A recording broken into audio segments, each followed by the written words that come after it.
There's a truth that few understand about God's decrees. When He establishes something in the invisible realm, visible circumstances become irrelevant. Geography loses its power. Time loses its tyranny. And physical absence becomes merely an insignificant detail before a spiritual reality that's already been accomplished. You're separated from that person. Miles between you. Silence occupying the space where conversations used to be. Emptiness where there used to be presence. And with each passing day, doubt whispers louder. Is it over? Was distance stronger than what we felt? Did God change His mind?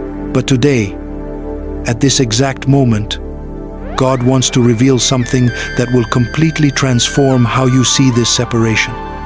The distance between you didn't break what I joined together. It only revealed the eternal nature of what I created. Because there's a monumental difference between human connections and divine alliances. Human connections depend on constant proximity to survive. They need daily feeding, physical presence, repeated words. They're like plants that wither without regular water. But divine alliances? These are like trees with roots so deep they reach hidden underground aquifers. They can endure droughts. They can face storms. They may even appear dead on the surface. But the roots remain alive. Keep drinking. Keep sustaining the life that will one day sprout again. For I know the plans I have for you, declares the Lord. Jeremiah 29:11. God's plans don't change with changes of address. They don't dissolve with changes in circumstances. What He planned before the foundation of the world cannot be cancelled by decisions made in a moment's anxiety. Have you ever wondered why, even separated, this person still occupies space in your thoughts? Why, even without contact, you still sense when something important happens in their life? Why, even trying to move forward, your heart refuses to file this story as closed? It's not weakness. It's not obsession. It's not inability to get over it. It's spiritual recognition. It's your soul knowing what your mind tries to deny.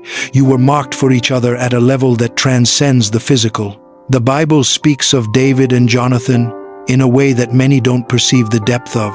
And Jonathan's soul was knit to the soul of David, and Jonathan loved him as his own soul. 1 Samuel 18:1. Notice the language. It wasn't Jonathan liked David or Jonathan was attracted to David. It was Jonathan's soul was knit. Soul binding. Union at the deepest level of human existence. A type of connection that doesn't depend on being in the same palace, the same city, or even the same country. And when King Saul, Jonathan's father, began to persecute David, forcing him to flee and live in hiding for years, did the bond between them break? No. Did it weaken? Never. Then Jonathan made a covenant with David because he loved him as his own soul. 1 Samuel 18:3. Covenant. Not just feeling, not only affection, covenant.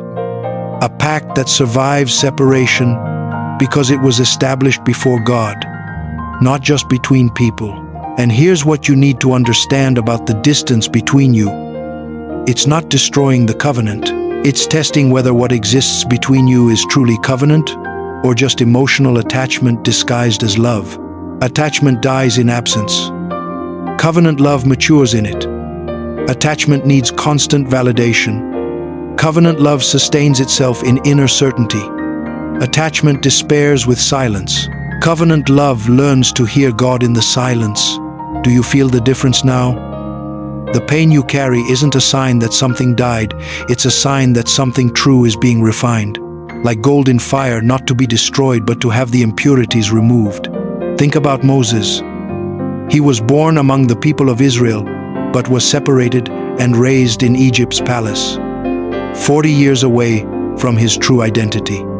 40 years breathing Egyptian air, speaking Egyptian language, living Egyptian life. And then he killed an Egyptian defending a Hebrew, and had to flee to the desert. Another 40 years.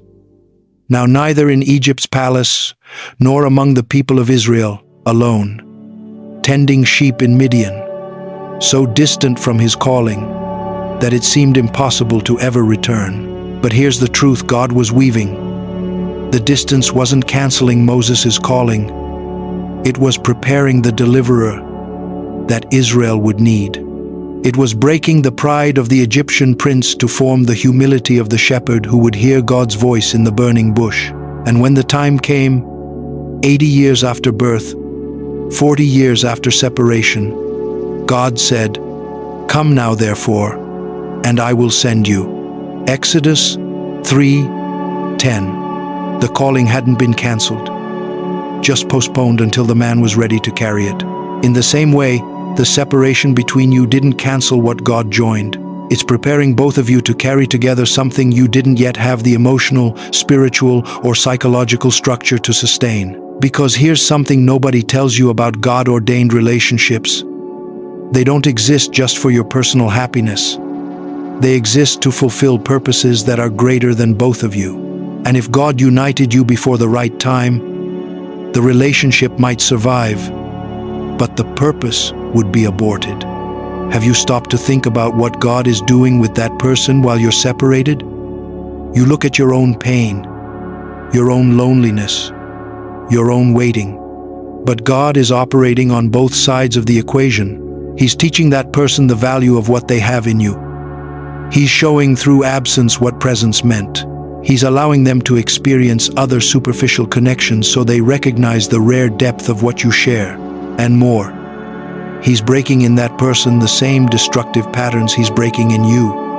He's healing in them old wounds that, if not treated now, would contaminate the union that's coming. He's developing in them emotional capacities they didn't yet have. Proverbs 27:17 says something profound. As iron sharpens iron, so one person sharpens another. But before two pieces of iron can sharpen each other, each needs to be tempered individually in fire. Because iron that hasn't been tempered doesn't sharpen, it breaks. And God, in His infinite wisdom, is tempering both of you separately so that when you unite again, you'll strengthen each other instead of destroying each other. But while this happens, you face the most difficult battle, the battle against perception. Because your eyes only see distance, your ears only hear silence, your mind only processes absence. And based on that, you conclude it's over. But faith is precisely this: confidence in what we hope for and assurance about what we do not see. Hebrews 11:1. You don't see God working, but He is. You don't see that person's heart being shaped, but it is. You don't see circumstances being aligned, but they are.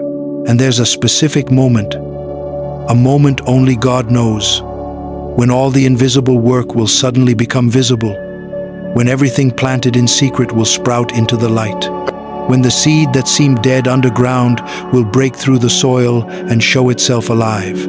The story of Esther and King Ahasuerus teaches us something crucial about God's timing. Esther was a young Jewish woman, orphaned, without power, without influence, and suddenly she's taken to the palace to compete for the position of queen. She goes through 12 months of preparation, 6 months with oil of myrrh, 6 months with perfumes and cosmetics. Esther 2:12, 12 months. An entire year being prepared before even seeing the king face to face. And even after becoming queen, she spent years without knowing why God had placed her there. Years living in the palace, but without understanding the complete purpose. Until the critical moment arrived. An extermination decree was issued against all Jewish people. And it was exactly at that moment, not before, not after, that Esther understood why God had positioned her as queen. And who knows, but that you have come to your royal position for such a time as this. Esther 4:14. All the preparation time had a purpose. All the waiting made sense. And if she had tried to force the purpose before the time, she would have failed catastrophically. In the same way, there's a time such as this being prepared for you and that person. A moment where everything will make sense, where you look back and say, now we understand why God separated us. Now we see why it was necessary to wait. Now we recognize that God's timing was perfect. I know this waiting has been difficult. I know there are nights when you feel alone, questioning whether it's worth continuing to believe. The silence weighs heavy, the absence hurts, and uncertainty consumes you. But I want you to know that there's a way to transform this pain into preparation, this loneliness into strengthening, this waiting into growth. I've prepared something special for those who are living this journey of waiting for true love. A gift I prepared with all my heart, thinking exactly of you. It's available in the first pinned comment, and if it's meant for you, you'll know. Because sometimes, what we need most isn't immediate answers, but tools to walk with wisdom during the journey. But until that moment arrives, you need to do something extremely difficult. Live fully in the present without putting your life on pause waiting for the future. Because there's a deadly trap in waiting. When you stop living while waiting for someone to return, you're not just wasting time, you're becoming a lesser version of who God called you to be. And when that person finally returns, they won't find the vibrant, complete, fulfilled person they fell in love with. They'll find someone withered, stagnant, defined by their absence. God doesn't want that. He wants you to grow during the waiting, to develop talents that were dormant, to heal wounds that were infected, to build a solid identity in Christ, not in any human relationship, because when you reunite, and you will reunite, it won't be the union of two desperate fragments trying to complete each other. It will be the covenant of two whole people choosing to walk together, not out of necessity, but out of calling. Colossians 3:3 says something revolutionary. For you died, and your life is now hidden with Christ in God. Your life is hidden with Christ, not with that person, not with any relationship, with Christ. And when you live from this truth, something supernatural happens. You stop begging for love and start radiating love. You stop chasing and start attracting. You stop despairing and start resting. And it's precisely this version of you, confident, complete, rested in God, that this person needs to find when the time is fulfilled. Now, about the pain you feel, it's real and God doesn't minimize it. He doesn't say it doesn't hurt or it's just your imagination. He acknowledges the pain, but he also reveals its purpose. The pain of separation is killing possessive love in you and birthing selfless love. It's destroying love that demands and building love that gives.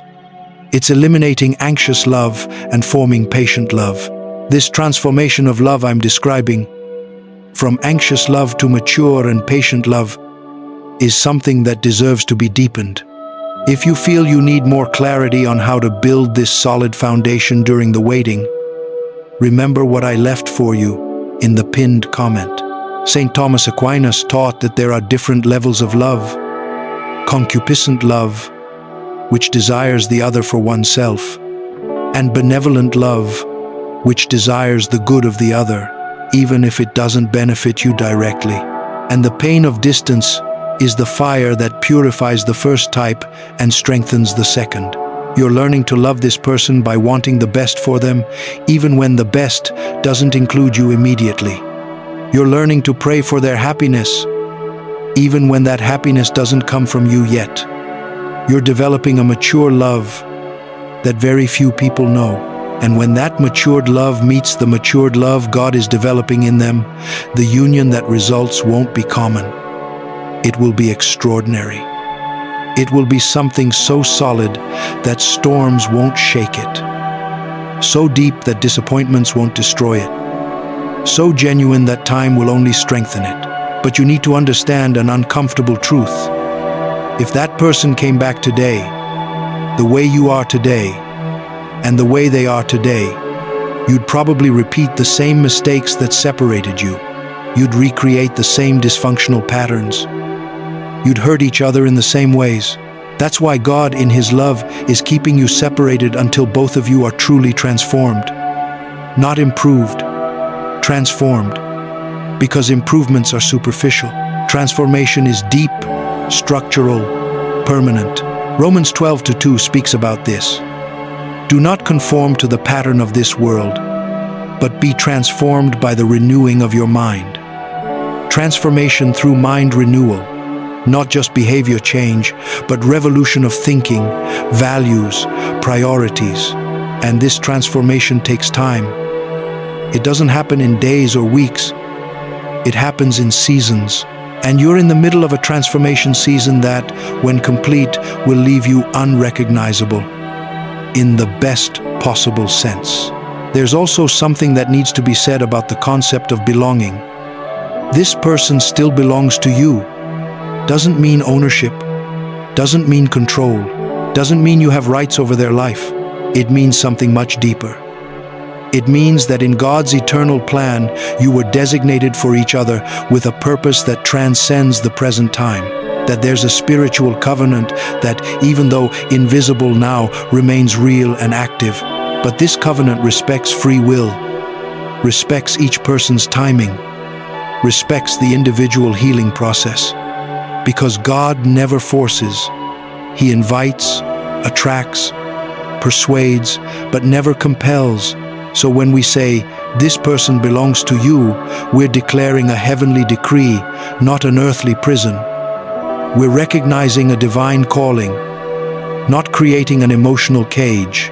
And if you understand this correctly, this truth will free you instead of imprisoning you. Because when you know something is yours by God's decree, you stop anxiously fighting to force it to happen. You rest in the certainty that what is genuinely yours will arrive at the right time. Ecclesiastes 3:1 remains true. There is a time for everything and a season for every activity under the heavens. There's a time to separate and a time to come together. A time for silence and a time for conversation. A time for waiting and a time for harvest. And you're in the time of waiting not because God forgot you, but because the harvest hasn't fully ripened yet. But it's ripening. With each passing day, closer to the perfect point of maturation. If you've made it this far and feel you're ready to dive deeper into this preparation journey, there's something that can help you. The guide, How to Attract and Recognize True Love, was created especially for those who are in this season of waiting and want to transform it into real growth. It's available in the first pinned comment, and it might be exactly what you need to go through this time with more clarity and purpose. Finally, a word about God's faithfulness. He never started something He won't finish. Being confident of this, that He who began a good work in you will carry it on to completion. Philippians 1-6. If God planted a genuine connection in you, if He marked your hearts for each other, if He wove a story that goes beyond the obvious, then He will complete what He started. Not in your timing, not in your way, but in perfect timing, in the perfect way, for the perfect result. Distance didn't